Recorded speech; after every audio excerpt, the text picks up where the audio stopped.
Hello and welcome to a new episode on Sadhana World Foundation. As you know, we care about crafting young lives. We present experiences from our day-to-day lives and connect those with the wisdom which is embedded in our ancient texts. These days, so many of us find thousands of connections on our social media accounts, whether it is Instagram, LinkedIn, Facebook. We have thousands of friends. But really, if we look deeply within, how many of us have got real close friends with whom we don't hesitate to share anything and everything in our lives? We have moments of ups and downs in our day-to-day lives. We need people to share our experiences with.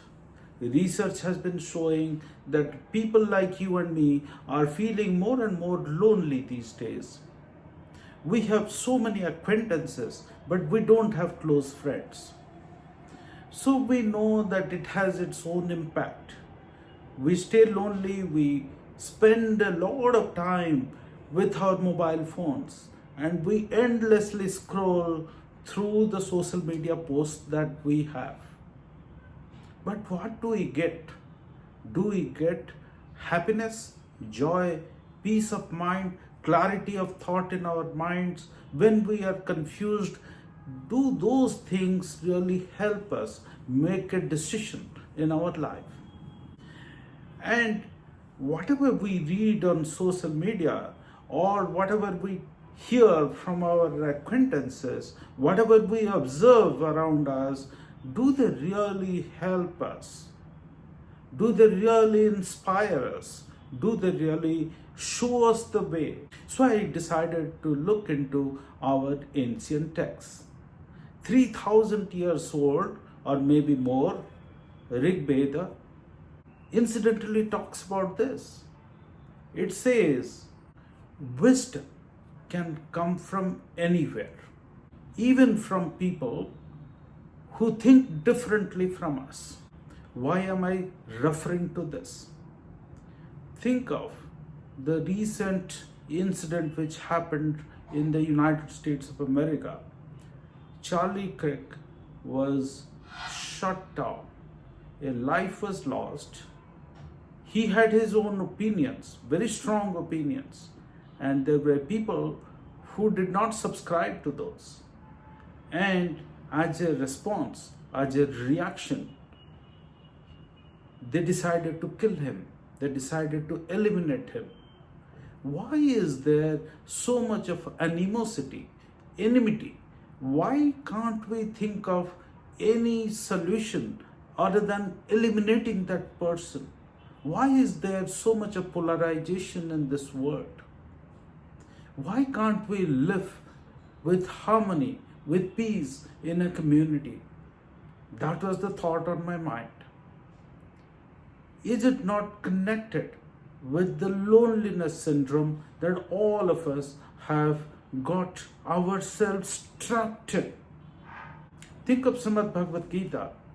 In chapter number 6, there is a clear mention of equanimity. It says, a yogi sees everyone with the same vision, whether it's the enemy or the foe. So we are being encouraged by this to really tolerate opposing views. After all, that person is a human being and that person has a view, maybe completely different from what we believe and hope. However, how do I respond to an opposition? That's the question, my dear children, my dear ladies and gentlemen. I looked further into the great Panchatantra, which is a collection of fables or short stories, all aimed at teaching values, teaching ways of life to all of us on this world. What does it say? It says that the greatest gift or the greatest wealth that anybody can have is friendship. And the greatest poverty is lack of friendship. It says there is no greater poverty than loneliness. Can you imagine how profound is this? If we embrace this idea, then we will be so tolerant of other ideas. We will learn to live with harmony. It is not only in our Eastern or Indian philosophy, this is also there in China, this is also there in Stoicism. Confucius has said that the noble people do not seek uniformity, they seek harmony. He also says that the pretty people look for uniformity. So we have to decide whether we want to become like the noble, or like the Panchatantra said, we want to become the wealthy with friendship, with the power of friendship. Do we want to follow what Srimad Bhagavad Gita says, to tolerate, to have a balanced mind, and to treat everyone with an equal vision? The same thing that Rig Veda has said, that we must be open to the wisdom, to the opinions, to the perspectives which come from any direction. It may be from your enemy. The Stoic philosopher Marcus Aurelius has said, human beings are made for one another. Teach them or bear with them. Again, very profound.